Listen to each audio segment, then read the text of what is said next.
the real reality, Trump and Iran. All right, pull up a chair, sit down, and pay attention. I'm Vinny D, adoptive godson and personally mentored pupil of the late great Lou Gordon from WKBD Channel 50 in Detroit, and part-time sidekick to that madman of a scribe, Charlie LeDuff. Right now, I'm standing directly in front of this high-walled, Gothic monstrosity they call the Spot up here. Parliament Hill in Ottawa, Canada.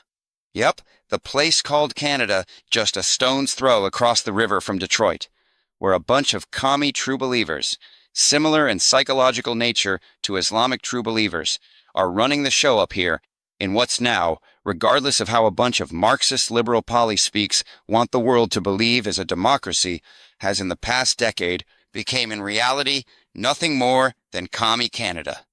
Earlier today, I sat outside the Ottawa courthouse listening to Rebel News' Alexa Lavoie as our WDBG in-house researcher, not Andy Lee, but Talis Brauns, texted me live updates on the absolute horrors taking place inside a courtroom at the Tamara Lich hearing.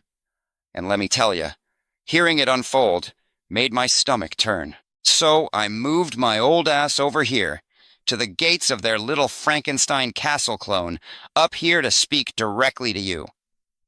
Because what's happening here in Canada, what's happening with the true believers running Iran, and what's happening in the entire Middle East all stem from the exact same kind of disease.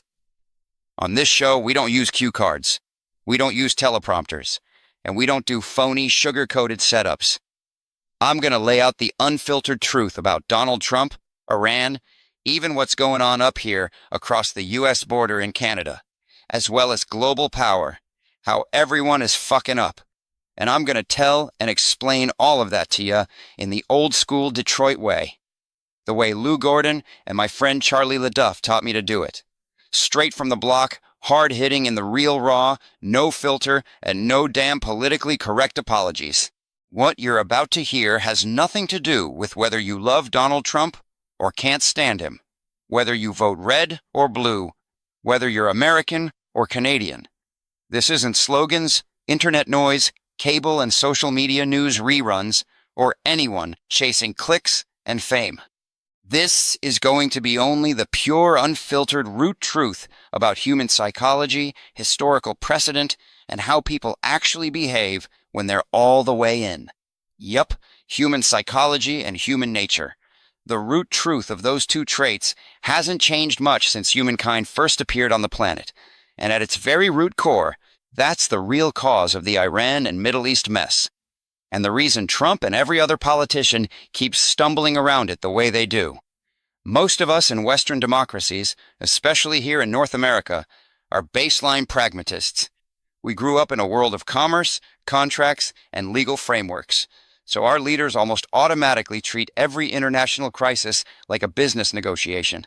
And that, right there, is where the trouble starts. Take Donald Trump. Love him or hate him, Trump's whole operating system is real estate. He grew up in the New York building trades. You sit down in a room. You figure out what the other guy wants. You find where his pressure points are.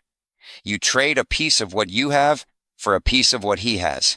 You shake hands, and the deal gets signed. The problem is either solved or contained. That framework works completely fine when you are dealing with rational, material actors, people who still live in the tangible world. If a guy wants money, land, trade access, diplomatic status, or just a safer, wealthier tomorrow for his children, you can always make a deal with him. If the numbers make sense, he will sign.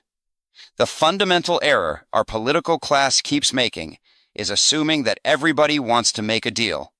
True believers, like the radical fanatics running Iran, or even the New World Order Marxist-orientated globalists up here in Canada, do not actually want a deal.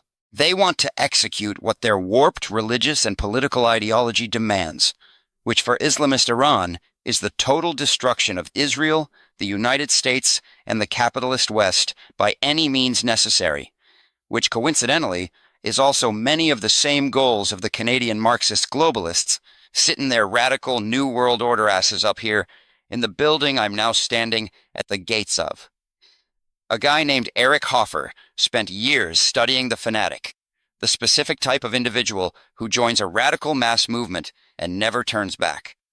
In his work, The True Believer, Hoffer laid out a truth that modern diplomats refuse to swallow. Once a man's personal identity is totally fused to a sacred cause, that cause becomes vastly more real to him than his own physical life. To a true believer, a religious or political fanatic, compromise isn't a pragmatic tool. It feels like self-betrayal. A deal doesn't feel like a win. It feels like treason against the divine. Niccolo Machiavelli understood this exact same dynamic 5 centuries earlier in Renaissance Italy. Machiavelli pointed out that there are certain political actors who cannot be bought off, reasoned with, or placated, because their hunger is not for power as a practical tool to build things. Their hunger is for power as a vehicle for purification. They don't want a seat at your table. They don't want to negotiate over the rules of the house. They want the entire table burned to ash and a new altar built on top of the burned ground. That brings us directly to the ruling elite of the Islamic Republic of Iran. Not the Iranian people. Let's be precise here. The Persian people have a rich, deep, brilliant history that predates the current political order by thousands of years. Millions of Iranians despise the regime they live under. We are talking explicitly about the ruling clerical and military elite, the supreme leader, the senior ranks of the Islamic Revolutionary Guard Corps, and the ideological core that runs the state. The Western press loves to talk about hardliners versus moderates in Tehran, as if it's just a dispute between conservatives and liberals over tax policy. It is a total delusion. The men running that state do not chant death to America and death to Israel as performative political theater for domestic elections. They chant it as core theology. They operate within an apocalyptic, messianic worldview. They genuinely believe they are actors in an end-times cosmic drama. They do not measure national success by standard metrics, GDP growth, technological innovation, life expectancy, or regional stability. They measure success by how thoroughly the Western civilizational order, and specifically the State of Israel and the United States, is erased from the earth. When a regime operates on that level of ideological dedication, the idea of nuclear weapons isn't a defensive deterrent like it was for the Soviet Union during the Cold War. During the Cold War, Moscow and Washington both wanted to survive. Mutual assured destruction worked because both sides loved life and feared annihilation. But what happens when you deal with leadership whose ideological doctrine views martyrdom not as a tragedy to be avoided? To the regime's core believers, a nuclear weapon is not a bargaining chip to get sanctions lifted so they can build better roads. It is an instrument of divine fulfillment. They will accept economic devastation. They will accept mass civilian suffering. They will even accept the potential destruction of their own infrastructure if it allows them to strike what they view as a decisive, fatal blow against Israel and the West. They will not back down, because backing down means betraying the ultimate command of their faith. To them, any agreement you sign is not a resolution. It is a tactical pause, what classical Islamic jurisprudence calls a hudna, a temporary truce used exclusively to buy time, enrich more uranium, refine ballistic missiles, fund proxies like Hezbollah, and wait for the West to look away. Every concession you offer is interpreted by them not as goodwill, but as structural weakness. It is proof to them that your civilization is soft, decaying, and that history is moving inevitably their way. You cannot negotiate a man out of his religion when his religion tells him that negotiating with you is a mortal sin. You cannot buy off a movement that views your very existence as the fundamental problem on Earth. History has already run this experiment. You don't have to guess what happens when an expanding ideology meets a civilized world that wants to talk things out. Look back to October 732 AD, almost 1,300 years ago, at the Battle of Tours in western France. The setup was simple. An army from the Umayyad Caliphate led by Governor Abdul Rahman was sweeping across Europe. They had already conquered North Africa, Spain, and parts of France, driven by a religious mandate to expand. On the other side stood Charles Martel, leading the Franks.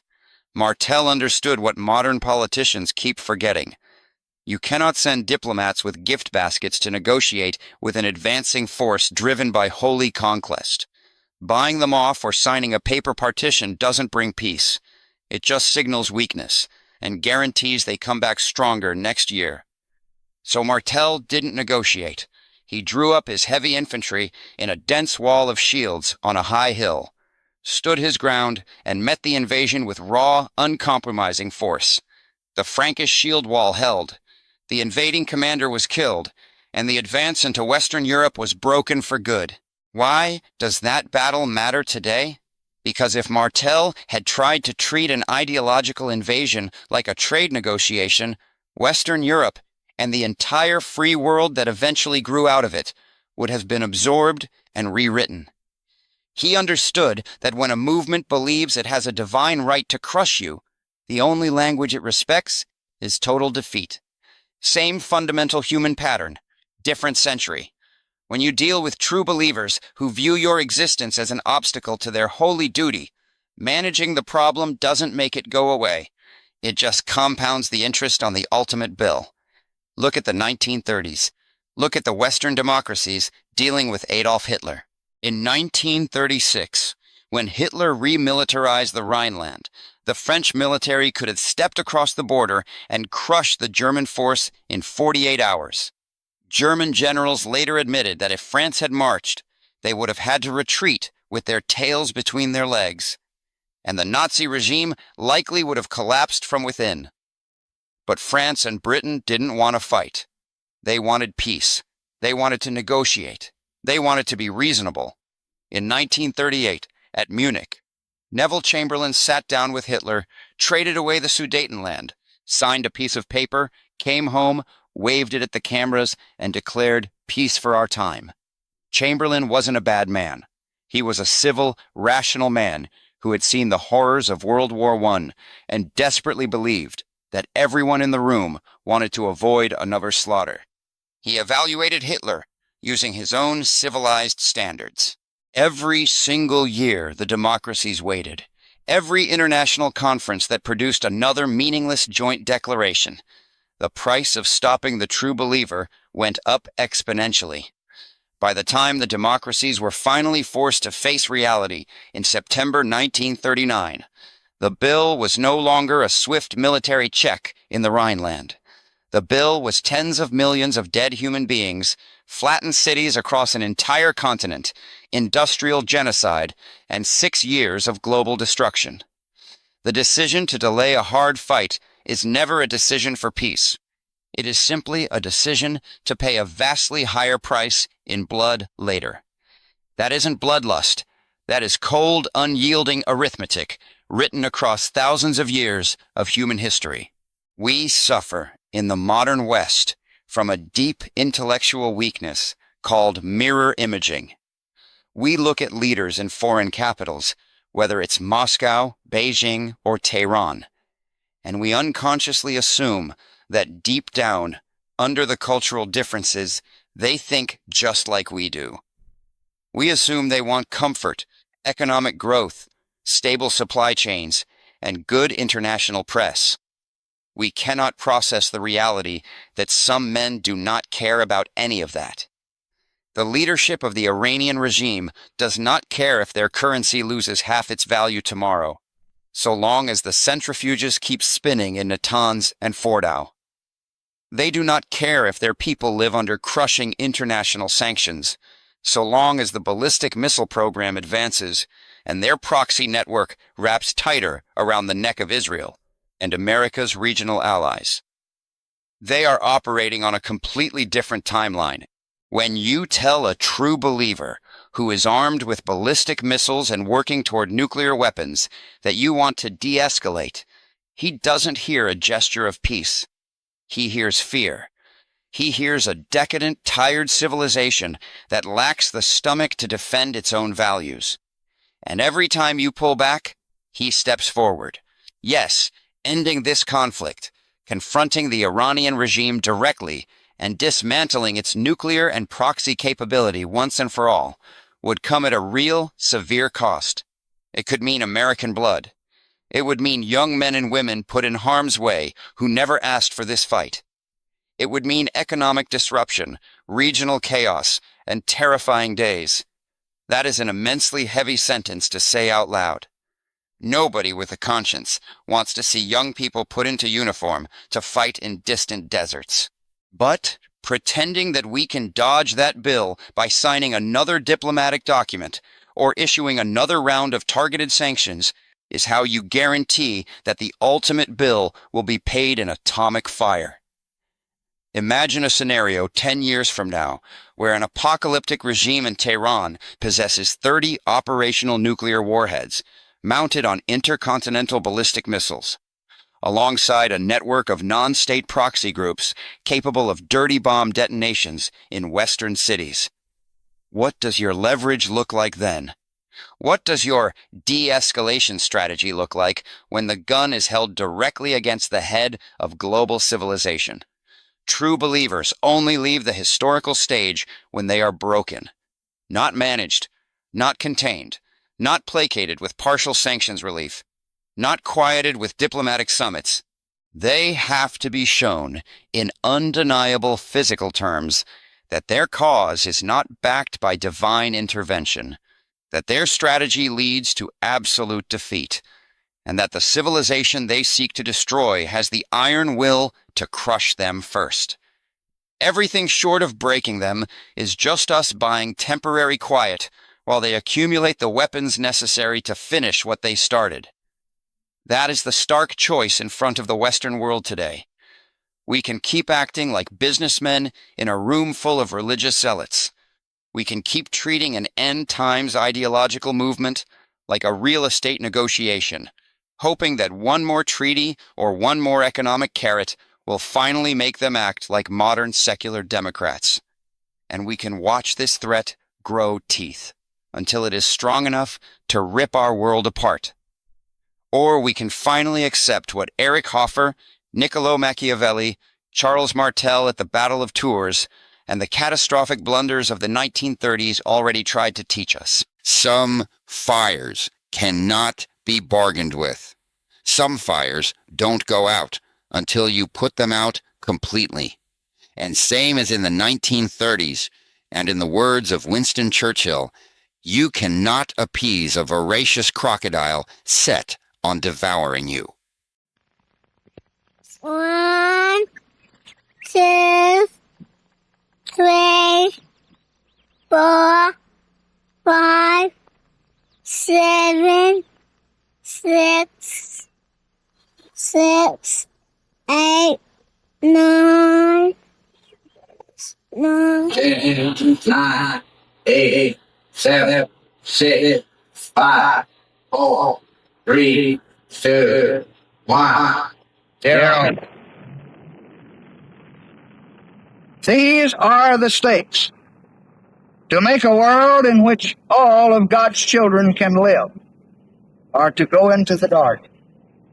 We must either love each other or we must die. Stakes are too high for you to stay home.